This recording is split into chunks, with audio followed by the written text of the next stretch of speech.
기도하겠습니다. 주님, 제가 암에 걸렸다가 극복한 사실을 간절히 고백합니다.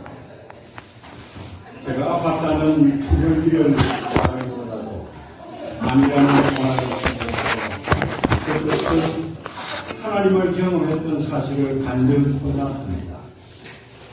제 간절을 통해서 여기에 계신 분들이 하나님이 살아계시다는 사실을 다시 확인하는 자리가 되었으면 좋겠습니다. 주님 도와주시옵소서. 예수님 이름으로 기도합니다. 저는 평생을 방송국에서 일을 했습니다.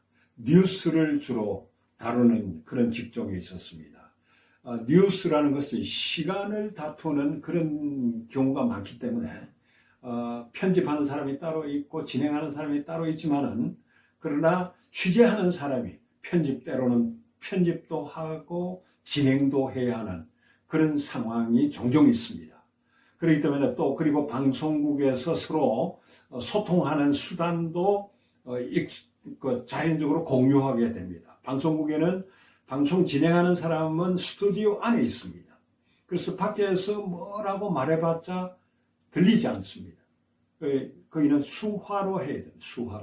수화로 하는데 수화를 어떻게 간단한 게 뭐냐면 자 시작합니다 할 때는 이렇게 큐 이렇게 합니다.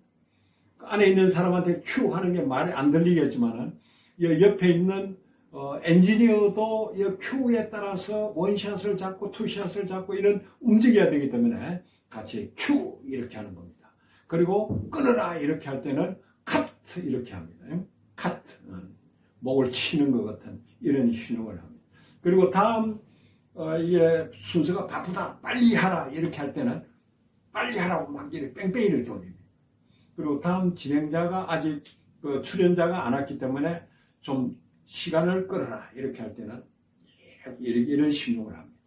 아무튼 이런 말을 내가 왜 하는가 하면 제가 영상을 2개를 보여드리게 될 것입니다. 그래서 영상을 틀어달라 이렇게 할 때 영상 큐 이렇게 사인을 할 것이고 영상을 보다가 끊어달라 이렇게 할 때는 이걸 하기 때문에 여러분들이 내가 이 말을 안 하고 하면 나중에 왜 이렇게 하고 이렇게 하는지 오해가 생길까봐 그렇게 합니다. 그리고 무엇보다도 제 내용이 신통찮다, 재미가 없다. 그러면 목사님께서 뒤에서 이렇게 하십시오. 그러면 제가 그에 따라서 그만하겠습니다. 자, 이런 우리끼리 서로 소통, 약속을 해놓고 시작하도록 하겠습니다. 자, 그러면 제가 지금부터 영상을 보여드리도록 하겠습니다. 영상 큐! 와.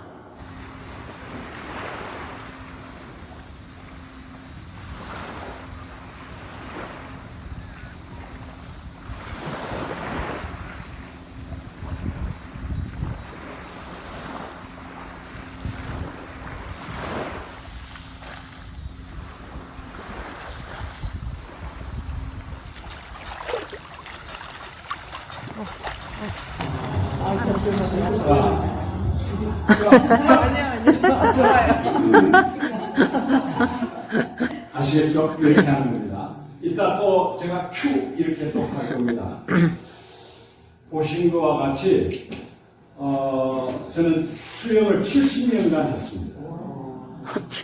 5살부터 집 앞에 강이 있어서 수영을 했습니다. 그런데 그거는 대수영이었고 수영반에서 강습소에서 해가지고 상급반까지 올라갔습니다. 상급반은 가면 하루아침에 25m를 30바퀴를 돌립니다. 30바퀴를 돌고 그 다음에 제가 테니스도 또 이어서 쳤습니다. 테니스를 또 77년부터 쳤으니까 46년간 쳤습니다. 지금도 하루 3시간 칩니다. 그래서 제 얼굴이 시커멓지 않습니까? 그리고 그거 끝나고 나느냐 밭에 가서 또 일을 합니다. 그래서 저는 참 광야에 사는 삶을 살고 있습니다. 이렇게 건강했던 제가 암이 걸렸습니다. 약 3년 전에 암이 걸렸다는 선고를 받았습니다. 눈앞이 캄캄했습니다. 야, 어떻게 내가 이렇게 건강한 사람이 암이 걸릴 수 있는가 이해도 안 됐고, 그 다음에 너무나 충격이 돼서 방황 막일에 온갖 생각이 다 나는 거예요. 그리고 내가 내 인생은 여기서 끝나는구나, 이렇게 끝나는구나, 이런 참 좌절이 됐습니다. 그때는 믿음도 없고 너무 충격이 되니까 하나님으로 기도할 생각도 안 나더라고요. 오히려 분노 같은 게 막 생겨요. 심지어 제가 헤매고 있을 때 교회 어느 권사님이 위로한다고 제 집 사람에게 카톡을 보내서 고난이 유익이라 이런 말을 했다고 집사람이 저한테 전했습니다. 그래서 제가 참 그때 항암 과정에 있었고 너무 힘들 때 그런 말을 듣고 제가 벌컥 그랬습니다. 유익 원치 않으니 고난 거두어줬으면 좋겠다고, 이렇게 화 비슷하게 그런 심정이었습니다. 그래서 내가 막 헤매고 그다음에 검사하러 이게 한 병원에 세브란스에서 암이라고 했는데 진짜 맞는지 동료들이 크로스 체크를 해보라는 거예요. 서울대병원도 갔다가 우리나라에서 제일 의료 시스템이 잘 되어 있는 것은 아산병원으로 되어 있습니다. 가서 검사를 했는데 거기도 똑같은 결론이에요. 이거 너 지금 방광암 3기이기 때문에 치료는 안 되고 그거 잘라내고 인공방광을 만들어야 된다. 그래서 서울대병원도 신촌 세브란스도 아산병원도. 그런데 이거 바꿔 끼는 데는 인터넷에 보니까 이대목동병원의 이동현 교수라는 사람이 우리나라에서 최고 잘한다. 인터넷의 소비자들이 그렇게 평가를 해요. 그건 굉장히 중요합니다. 그래서 이대목동병원에 인터넷으로 접촉해서 예약을 해서 갔더니 자리가 하나 남았다고 7월 27일 그때 한 달도 안 남았는데 해주겠다고. 그래서 마침 다행이라고 하나님 감사합니다. 그때 하나님 감사합니다 하고 인공방광 하기로 이제 하고 절차를 쭉 진행을 하는데, 그런데 검사하고 병원을 옮기고 왔다 갔다 하면서 벌써 그전에 멀쩡하던 사람이 반초주름이 되는 거예요. 됐는데 그 다음에 이제 잘라내기로 하고 이렇게 준비를 하는데 이게 상황이 급전직하 바뀌었어요. 왜 바뀌었냐니까 우리 집에 기도하는 여인이 있습니다. 그분이 기도 응답이라고 내 몰래 의사한테 가가지고 이거 인공방광으로 하지 말고 치료하자고, 치료 한번 해보자고, 이렇게 그걸 막 생떼를 쓰니까 그 의사분이 참 훌륭한 분이었어요. 장로님인 것 같아요. 그게 기도 어쩌고 이러니까 그러자고, 해보자고, 그게 항암하고 방사선 치료를 해보자고. 그런데 통상 3기, 4기 이래 되면 치료는 안 되는 거예요. 안 해주는데 하도 세게 이야기를 하니까 하자고. 그게 저분이 하다가 그때 돼서 치료 안 되면 그때 떼내자고. 그래서 그렇게 하자고. 그래서 이제 치료를 아무튼 그렇게 하는데 그 과정에서 나는 초중금이 돼 있고, 제가 이래가지고는 안 되겠다. 내가 큐티라도 해야겠다. 딱 생각해보니까 할 게 없어요. 큐티밖에 내가 할 것. 그 큐티를 하기 시작했습니다. 그때 교회가 코로나 상황이라서 새벽 4시 되면 SNS로 새벽 기도를 띄워줬어요. 그래서 제가 새벽 4시에 그걸 듣고 원래 나름대로 이렇게 묵상하는데 그 설교를 듣고 말씀을 묵상을 해도 딱 와닿지는 않는 거예요. 우선 말씀이 이 말인가 저 말인가 모르는 그런 게 계속 반복이 돼요. 그래서 안 되겠다. 그래서 성경을 나름대로 여러 그걸 뒤져봤어요. 7가지 종류로 읽어봤어요. 우리말 성경 4개, 개역 개정, 천주교에서 하는 공동 번역이라는 게 있습니다. 그 다음에 뭐 표준 세번역이 있고 흠정역이라는 또 성경도 있어요. 그렇게 있고 그 다음에 NIV 영어 성경은 NIV하고 킹 제임스 버전 또는 뉴 킹 제임스 버전 이렇게 7가지를 쭉 읽다 보니까 특히 영어 성경을 읽어보니 이 말이구나. 하나님이 이런 분이구나. 내가 참 읽으면서 무릎을 칠 때가 많았어요. 그래서 이제 7가지를 매일 읽어보는 거예요.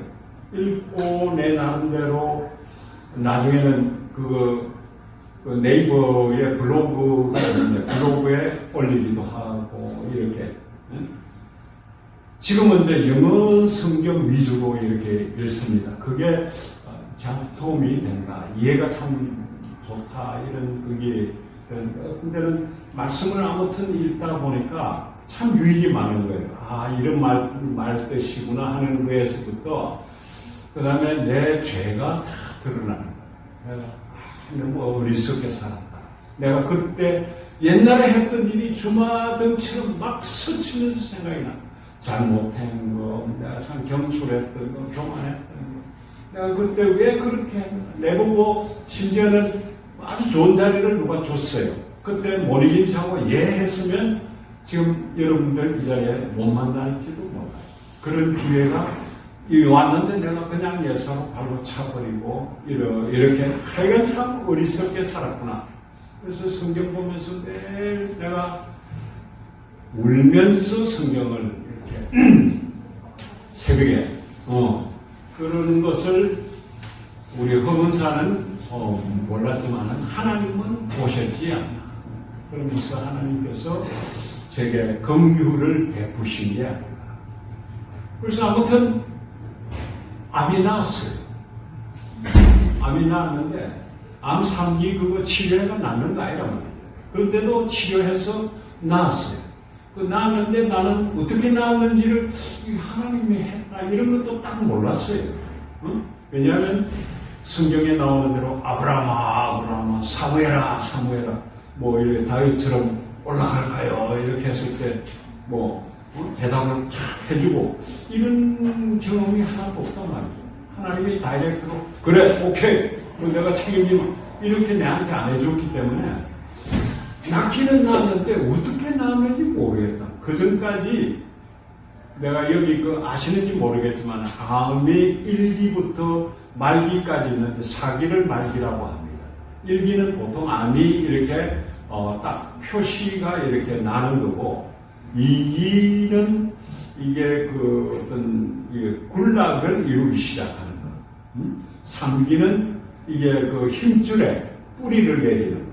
4기는 뭐냐면 요 장기 밖으로 뿌리가 딴 데로 치니까 그렇게 생각하면 대충 맞을 거예요. 저는 아무튼 암 선고를 받고 내가 길치료하러 다니고 이 시간을 8개월을 낭비를 했어요. 딴 데 하다가 나중에 보니까 이게 더 키운 거죠. 키웠는데 그 시술을 했을 때 암이 딱 이렇게 막 그냥 다리를 털고 있어가지고 시술로는 안 되는 거예요. 안 되는데 그런데 치료한 지 50일 됐을 때 하니까 마치 빵이 물 먹은 빵처럼 암덩어리 못된 암덩어리가 허물허물하게 되어 있습니다. 이분이 그냥 젖을 이렇게 걷어내고 끝낸 거예요. 왜 이렇게 됐는지도 모르는 거예요. 이렇게 치료했다고 해서 다 이렇게 되는 건 아니라는 거예요. 그래서 아무튼 나았다. 그래서 내가 생각할 때 이거는 하나님이 하셨다. 주변에 병원에 가면은 암 환자들이 그렇게 많아요. 아픈 사람이 왜 그렇게 많은지 모르겠어. 그 사람들이 내가 3개월 뒤에 보자 하면 이게 암이 나았다는 이야기예요. 일단 불을 껐다 이런 뜻인데 3개월 뒤에 오라고 오세요 이렇게 하는 걸 듣고는 옆에 있는 사람들이 막 그걸 한 거예요. 어떻게 해서 나왔냐고. 그래서 내가 기도했더니 나왔다 이랬더니 에이 이래. 또 나 눈물 콧물 흘리면서 내가 했더니 나왔다 했더니 그래서 애랑 뭐라 해 하나님이 낫게 해주셨다 이랬더니 그 사람들이 그 천하만 보다. 근데 여기 중요한 거는 내가 볼 때 하나님이 말씀만 해도 이거 암 낫는 거예요. 그런데 제 경우에는 이 사람을 붙여줬지 않나. 신약을 소르제인이라는 거를 나도 전혀 생각 안 한 소르제인이라는 신약을 이렇게 사람을 붙여줘서 그걸 쓰게 해준 거예요. 그 내가 그 국회의원을 지내고 내무차관을 지낸 분이 그걸 막 강력하게 국세청장을 지낸 두 사람이 동시에 내한테 그걸 소개를 하는 거예요.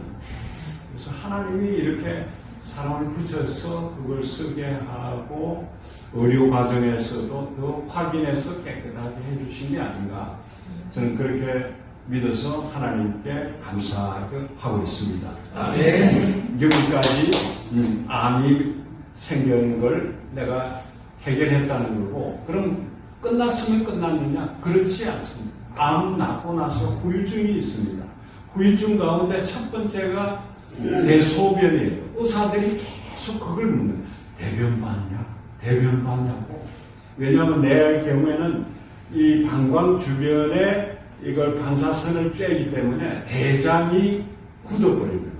이게 열을 이게 받아가지고 이 장기만 그게 치료가 되는 게 아니라 그 옆에 끝까지 하기 때문에 변이 이게 못 보는 그거로 해서 새로운 다른 문제가 또 생기는 거예요.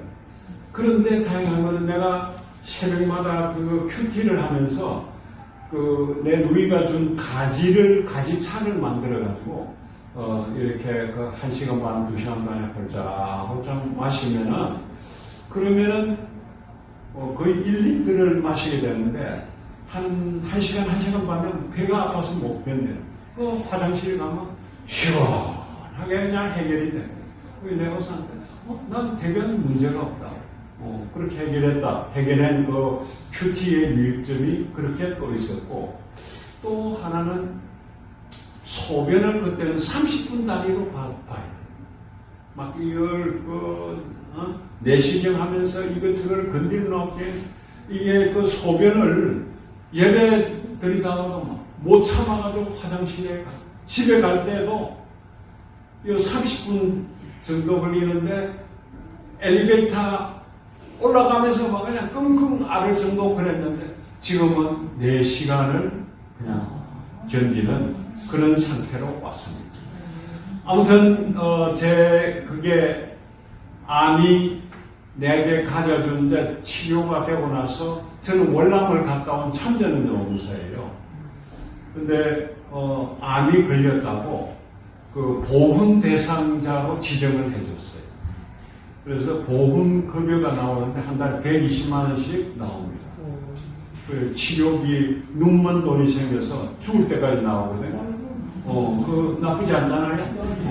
그런데 또 법이 바뀌어서 이게 법이 국회를 통과하면 그보다 훨씬 많은 돈이 나오게 됩니다. 그게 그리고 병원도 여기 백병원 보훈지정병원인데 거기는 저는 다 공짜예요. 그렇게 암 걸린 유익이 눈에 보이는 유익이 있었고, 또 아까 시편 119편 71절에서 했지만은 그 하나님을 더욱더 알게 되는 그런 기회도 제게 되었습니다. 그러면 제 암 투병에 대해서는 여기까지 하고 그 다음 영상을 보여드리겠습니다. 영상 큐!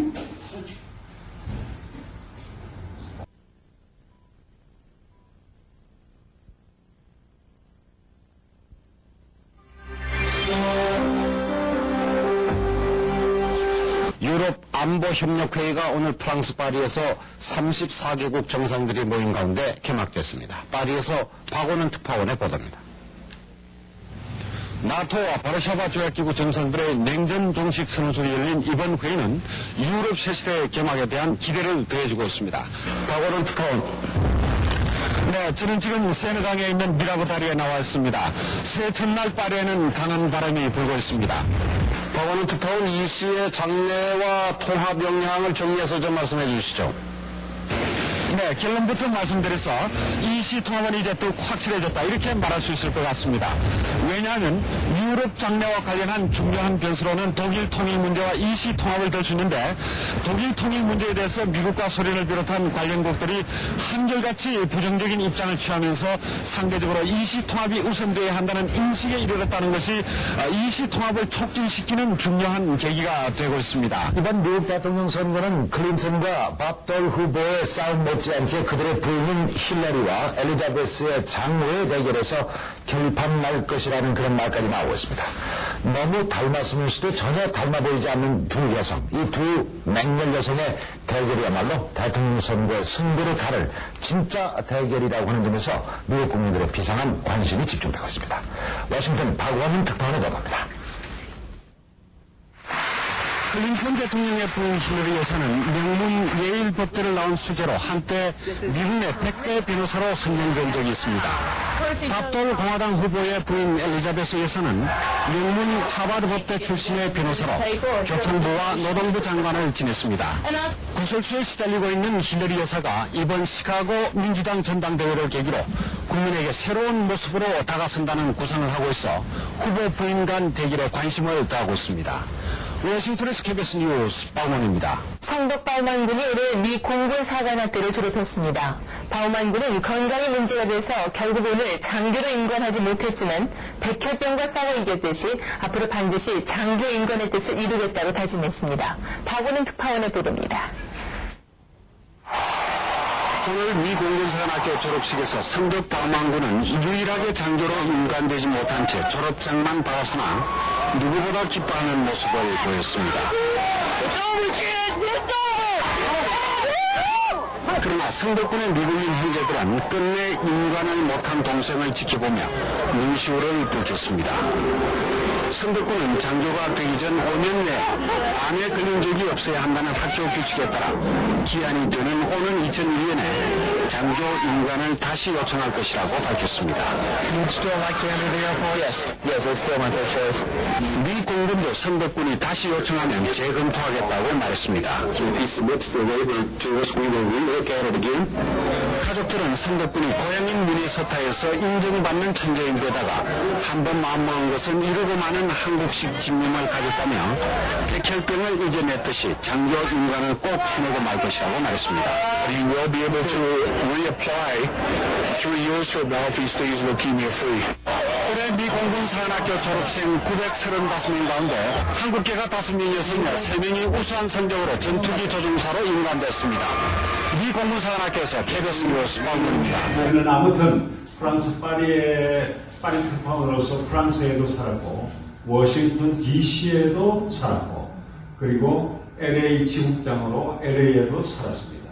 세계를 본의 아니게 어쩌다 보니까 그렇게 막 가서 살게 되는데 거기에 살다가 그곳에 교회를 다녔습니다. 그 교회 이야기를 잠깐 해드리겠습니다.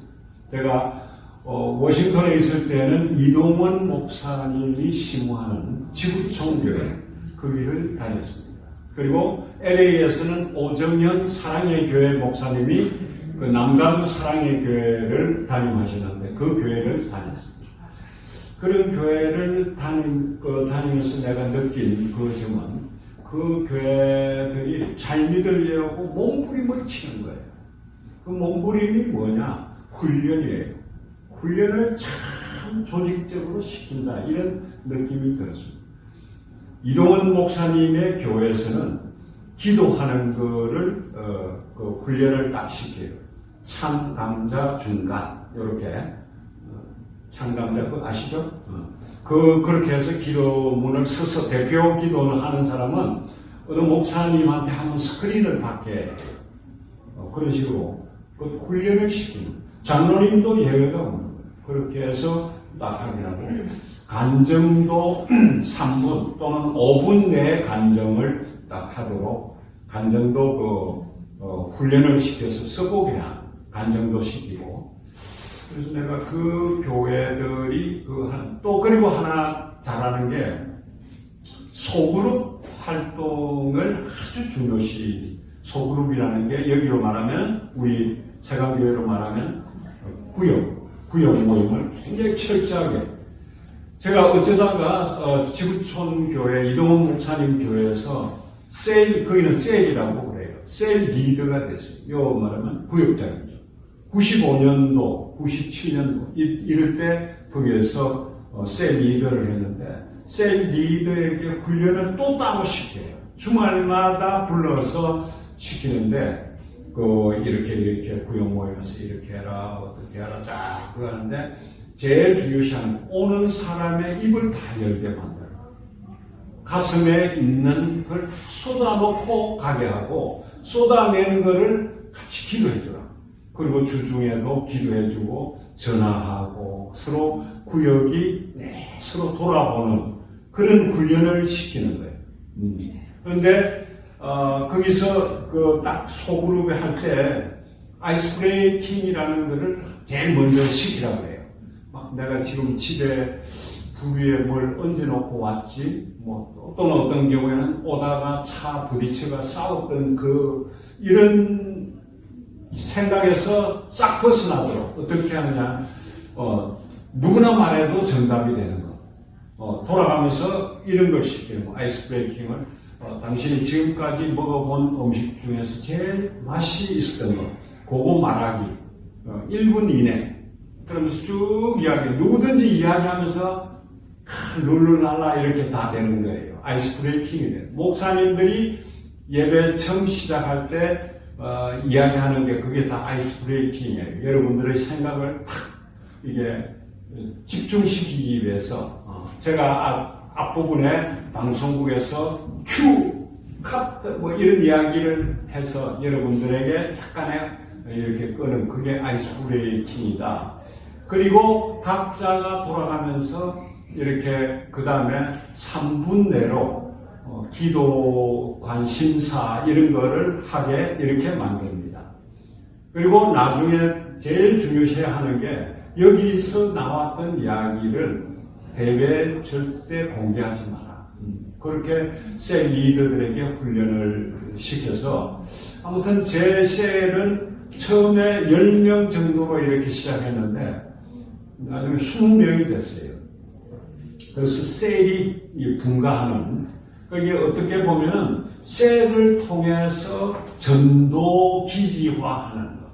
그래서 이런 거는 참 본받을 만하다. 그 소그룹에서 서로 돌아봐 주니까 그게 와서 대형 교회 2,000명, 3,000명, LA 사랑의 교회 같은 경우에는 몇만 명까지 됐거든요.